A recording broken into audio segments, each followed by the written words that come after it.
Hi, everybody. I'm Donna Baker, and it's been a little while since you've seen me do an interview for my Faces of Monrovia program, and I apologize for having been faded into the background for a little while, but I'm back, and I am so happy today to have my friend and fellow board member, Brian Ulm, join me today. You can go on facesofmonroviaca.com and read his full interview that he did online, but I think these in-person interviews are a much more personal, intimate touch. So I'm so happy you said yes to me, Brian. Thank you for joining me today. Well, thank you for the invitation. I know I think I tried to get out of it as long as I could. You did. But no, I really do. I appreciate and now you're a retired guy. Yeah, so I have no excuses. I knew you had no excuse to turn me down. Yeah, absolutely. It's kind of funny how some people just don't want to be on the camera, you know, and they're okay exposing themselves online as far as their lifestyle and their life, but not on camera for some reason. Yeah, I don't know what the deal is, but I always I love people. I love being out and about, and then you put a camera in my face, and it feels like my soul got sucked through a little piece of glass and a zombie is left behind. But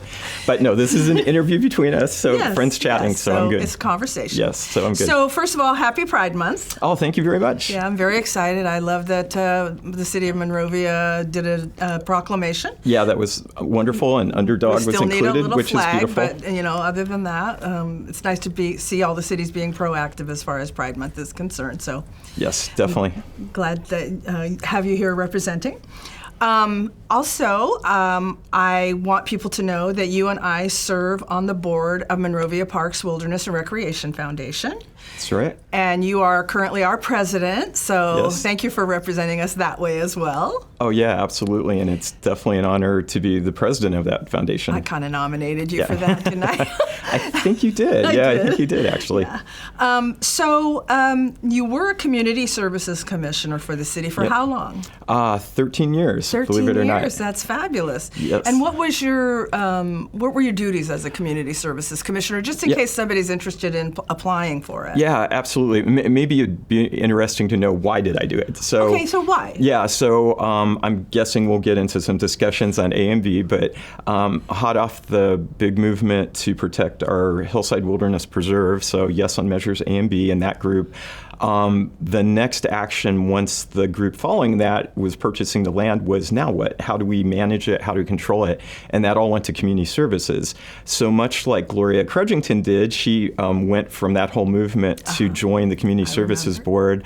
I was in the same boat where I was like, I still want to be involved with this, and the next pieces of it are going to community services. So I have to admit, I joined community services embarrassingly not knowledgeable of community services. But having an ulterior motive. A motive that I told them in the interview. It's like, I want to be part of this next step, but it became apparent that there's so much more they do, obviously, and I wasn't really that aware of it. So I actually failed my first interview. Now, I didn't fail, but obviously. You didn't make it on the commission. I think they had quite a few, maybe 15, 20 people apply, and there was, I think, a single position open. So my friend Paul Larson got it, and then a board member commissioner retired from the role, and that opened a spot, and the city in the would middle reach, of a term? Yeah, and the city would reach out and say, if you applied before and are interested, let us know, and we'll consider that, you've reapplied. And so I got placed with that one. That's how you got and there. So yes, and I did learn, much more. So to your point, what do the community services commissioners do? It's a really cool role. Almost anyone that's been on a commission, actually everyone I know that's been on it, is pretty excited by it and is proud to be on it. You work in an advisory capacity to City Council, so we make no final decisions on anything. But for parks, recreational programs, we're the citizen advisory kind of group on it. Oh, that makes sense. That's good. Yeah, and you form a really good working relationship with the city staff, and we have an incredible city staff. When you're on it and see the level of professionalism, just a simple thing on community services, like maybe that we're going to consider raising the fees of renting our program facilities. So when you go to the meeting, and that's one of the discussion topics, the city will have prepared, here's our analysis looking at 10 local cities, here's what Arcadia charges, here's the equivalence of the facilities, so by the time they've given you the information, it's pretty easy to make some pretty, hopefully, intelligent decisions. Hopefully. Yeah, we try our best. And so they do such a good job of research in that. And so, they're doing the really, really hard work. Sure. We're the citizens making sure that, to sanity test this, and you tell me enough that I can feel good about recommending position A or position B or, whatever it is. On behalf of the people who live here. Yes. And then that recommendation goes to council and almost always is accepted by council and then, Sure. Is voted on by them. And so, if you're interested in the parks, the recreation programs, from Halloween in the park, the Easter in the park, just so many events. They do a lot. They do much more than any other commissions, I think. And when I was on commission, I have to say that the large projects came and went, but typically it was kind of a, you've got a big project to renovate a park or like Library Park being redone, the facilities, library, with the library. Now they have so many projects, it boggles my mind. Yeah. They have and we projects still call over it projects. the new library, but they're in the midst of redoing the library. And they're going to right? redo the grounds and that around it. So those projects are typically pretty exciting. So they get involved in playground renovations, the new parks that are opening. I mean, just so many things, and it's coming at a faster rate than I ever saw when I was on commission. Yeah. So I am so impressed by all the commissioners in the city and their ability to pull all this off. Yeah. So I served on the Historic Preservation Commission for 20 years, so I do know that the city staff is just remarkable. They're so well versed in every aspect of how the city runs and what's the best thing for the residents, right? So, you mentioned A and B. So that was measures A and B. For those of you who weren't here during that time or you're not aware, the cities surrounding us, I'm not going to say which cities, but the cities surrounding us were building up their hillsides, and people in Monrovia were a little concerned that we did not want to see our hillsides become a bunch of houses.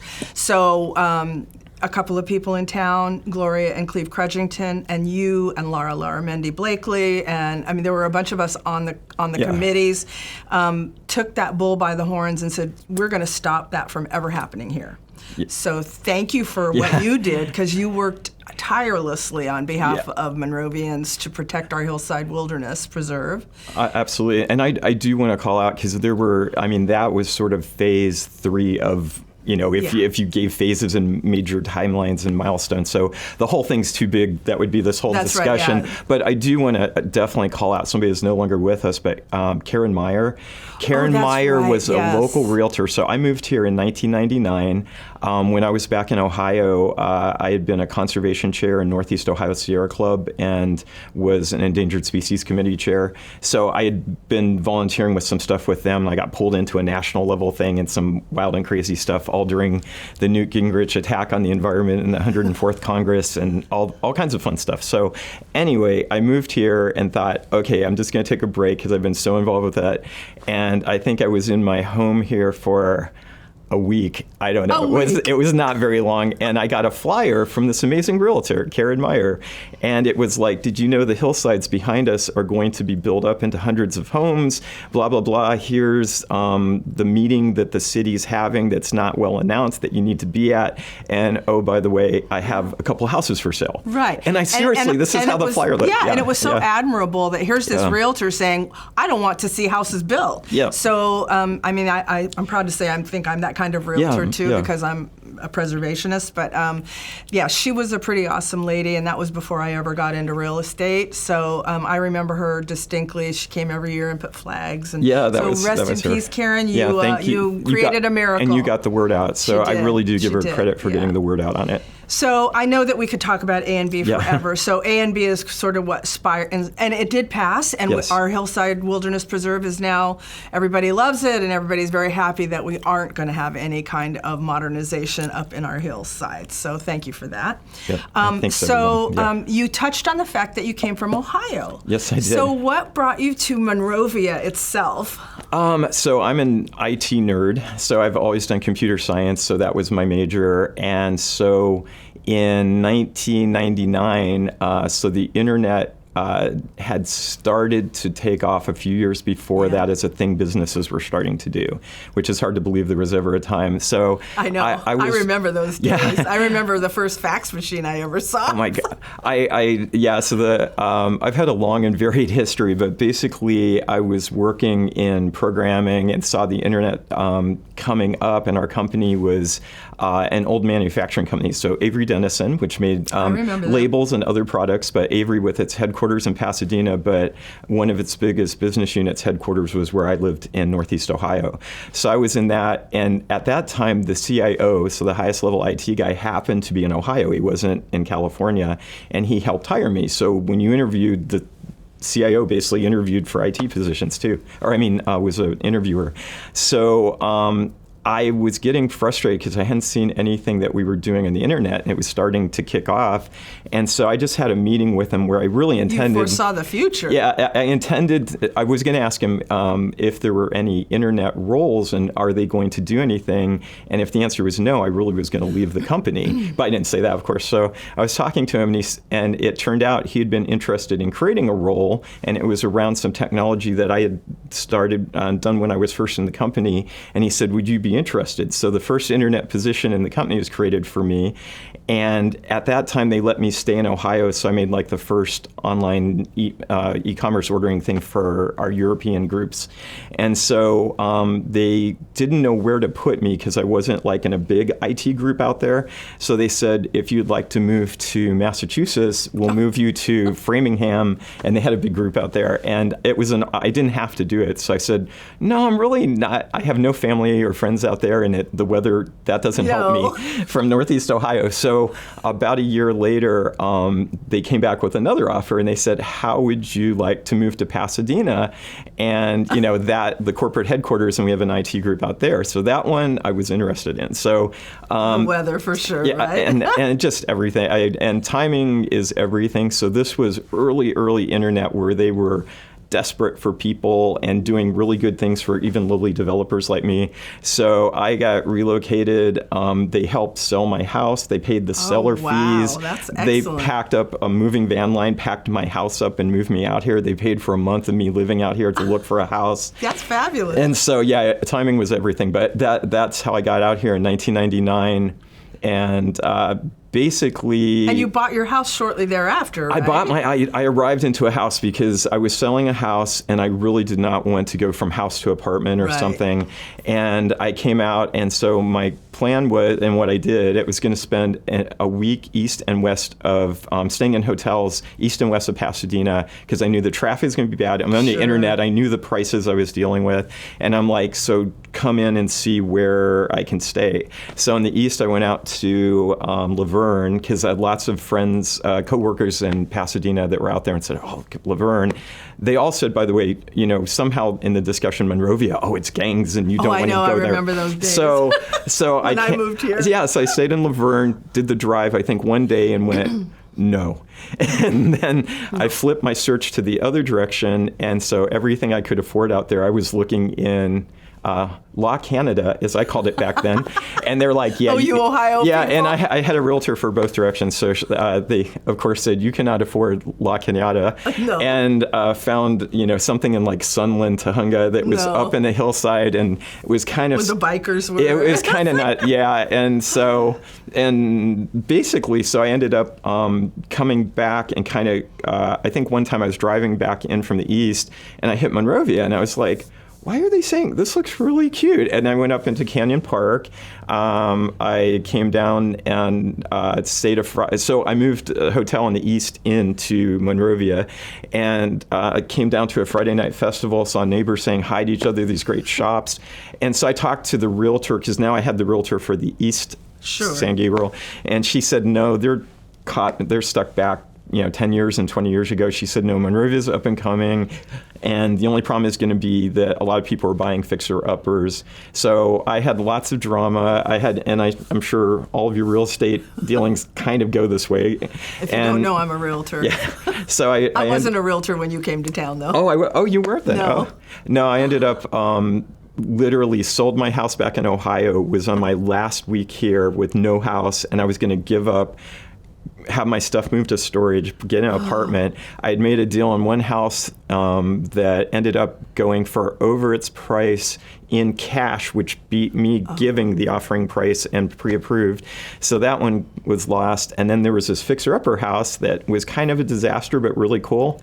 And I happen to own it right now. Your little mid-century modern. Yeah, and so, but it was like way overpriced and needed too much work. So we, had our deal. And I remember I was hiking, and this was pre-cell phone, so I had a pager for work. I had a pager. And I got a text from our, next and best offer, and the realtor said, other realtor says offer is insult, won't present, and whatever. Oh, no. And I think that was a week before I had to leave to go back to Ohio. So I was panicked. We started looking all over. I'm like, I'm not going to get a house.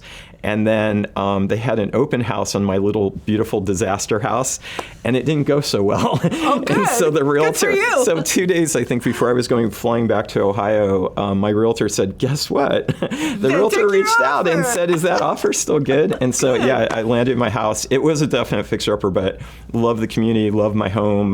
Good. I knew everything I was getting into with it, so no surprises. But, yeah, it was a bit of a fixer-upper. Good.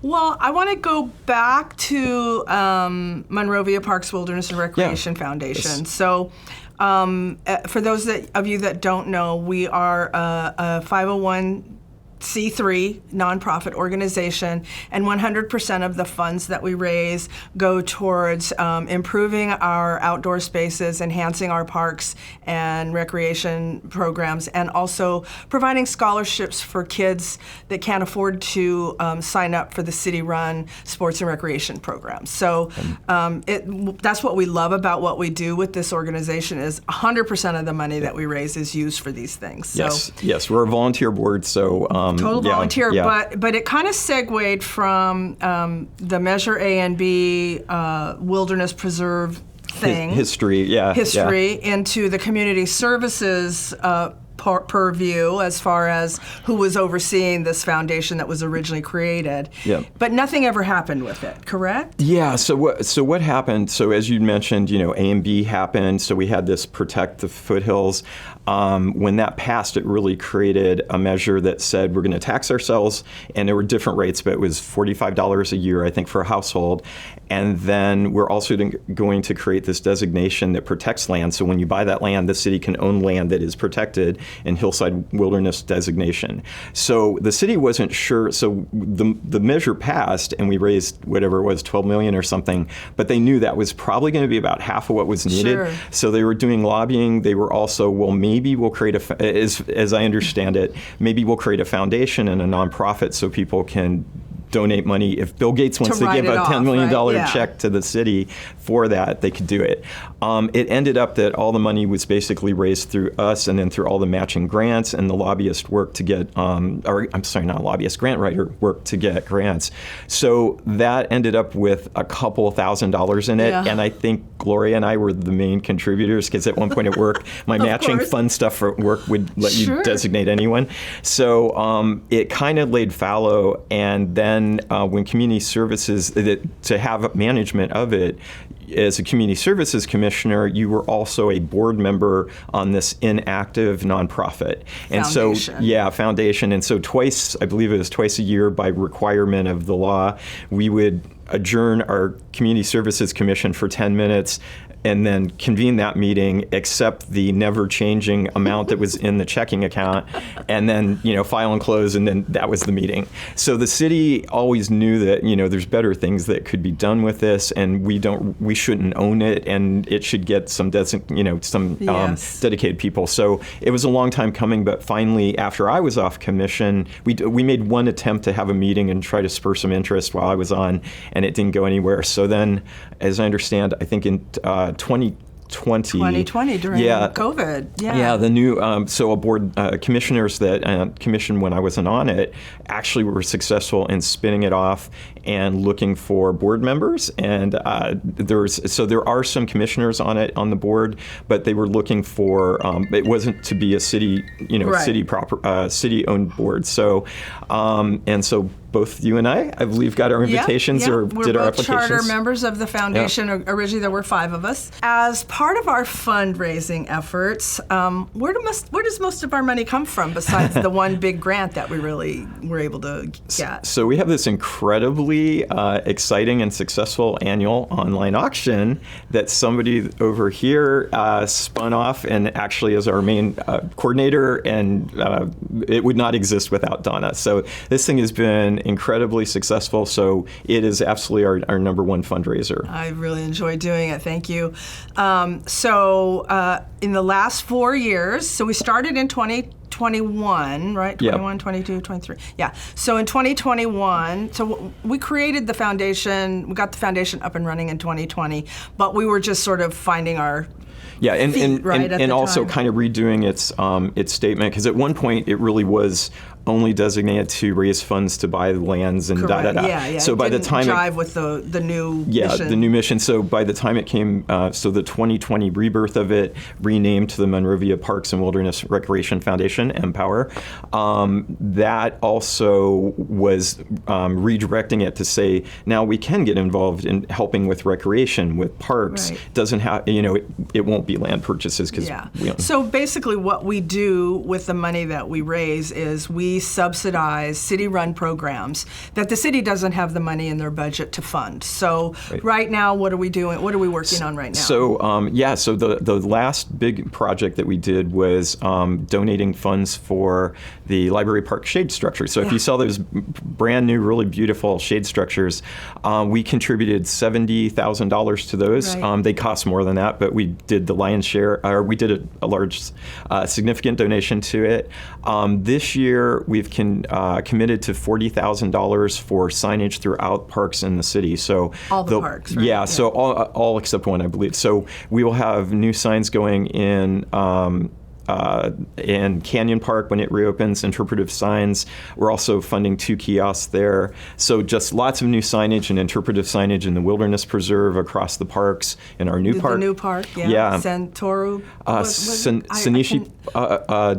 I never can say Sanishi Park, and I hope I'm saying that right. But so I did the groundbreaking. Yeah, I just went to the groundbreaking, and it's going to be a fantastic addition to a area that really needs parks. Great. So, okay, so our website is MonroviaPWR.org. Okay, and so if anybody is interested in donating any items to the auction, it's all done online, and so I collect all the items, I photograph it, unless it's something that is a certificate, and then I use your logo, and we upload it onto the auction site, and our auction runs from July 21st through July 27th, so you can continue to bid all week long, and it's kind of fun to watch the bids start at the beginning, and then they kind of simmer a little bit, and every once in a while somebody bids, but at the very last hour, it's crazy. Yes, we can watch the bidding from the platform, and we see everybody overbidding each other. And and you will see it too. So as Donna said, I highly encourage you. Right now on our website, we're just promoting giving if you have something to donate. So if you go to the website, you'll see a banner. It tells you what we're looking for. Please reach out to Donna and how. Shortly, we'll kick that into the banner that says, please register for our auction, which is run through a tool called GalaBid. And once you register, you'll get all the information. You'll be told if you're outbid, except it'll be so fast at the end, you just need to live on the site. Yeah, you have to spend your last 20 minutes. Somebody might have said an expletive while hosting dinner for some friends on his back patio 7 seconds before the end of an auction. So, it's crazy at the end. I know the treasurer of our foundation and I were fighting with each other trying to win the bicycle churned ice cream from Edward Belden last year. Oh, and it's definitely exciting, and the variety of items that Donna gets from these businesses and friends is amazing. So you've got that's an example, bicycle churned ice cream. So that's not something. That's one of our council people. So all of the council people donate. Becky Shevlin every year donates 2 of her famous legendary bundt cakes, custom homemade bundt cakes, and if you haven't won those items or been around to an event where she has baked those items, you are missing out. They are delicious, and they go for $100 or more every time. And they're worth it. We have Dodger delicious. tickets. We have Athenaeum, museum. We have dinner at the Athenaeum twice. There's one for the wine tasting dinner at the Athenaeum and one dinner with Bob Helbing from Airtro and his wife. We have restaurant certificates. Yeah, almost all of them, Monrovia restaurants. Yesterday we got 2 $150 gift certificates to Perch in downtown LA and Mrs. Nice. Fish, which is downstairs from Perch. We have. I break into my wine collection, so there's always a 6-pack. He donates wine. Yeah. We have jewelry. We have. I mean, it's experiences. We have one of our services.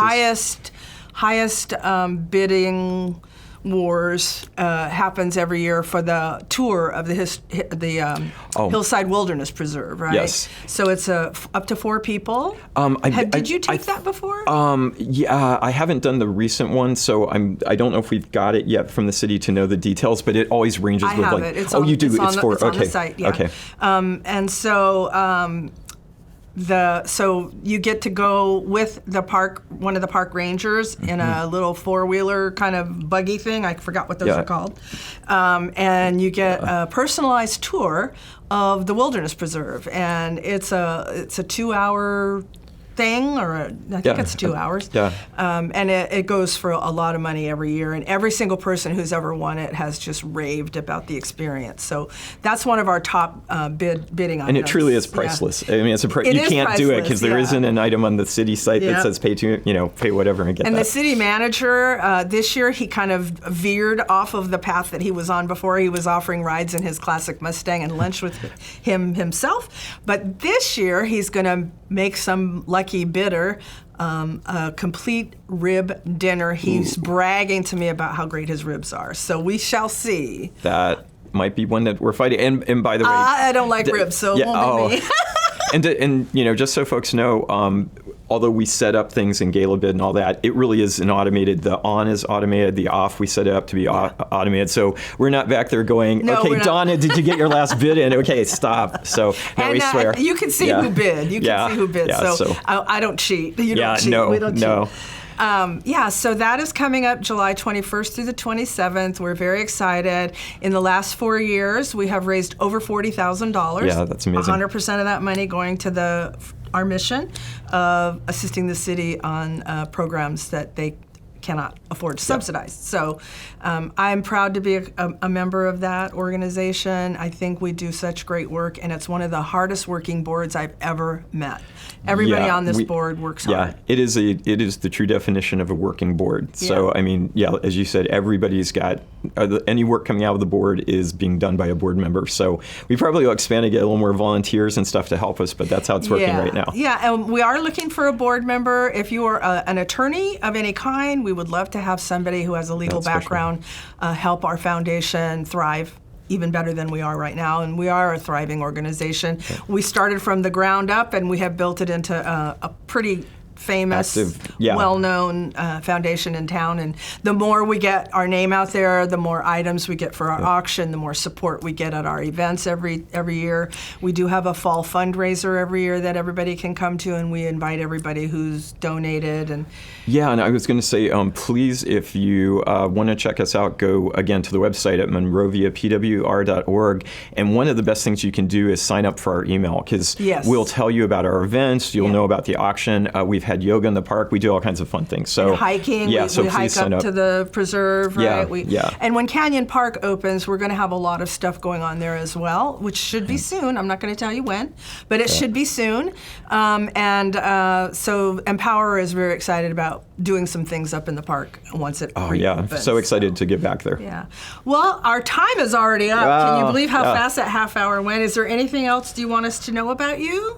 I think we covered it pretty well. We didn't hit, I am very much into wine, so if you're at a wine event in town, you will probably see me. Every time. You'll see me there. But no, I love Monrovia. It's been an incredible place to call home, and I'm sliding into possibly early retirement, kind of laid off / retirement, but I think it's going to work. Sometimes that works out the best. Yeah, so you'll see me out and about even more. So Great. Thank you so much. Well, I want to thank everybody for tuning in. I want to thank Brian Ulm for being my guest today. I promise we will be back a little more often than I have been.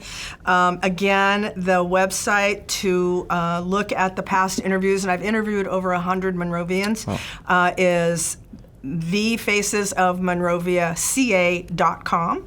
And if you want to find out more about Monrovia Parks Wilderness Recreation Foundation, it's monroviapwr.org. So thank you for tuning in. I hope to see you all in town soon. Bye.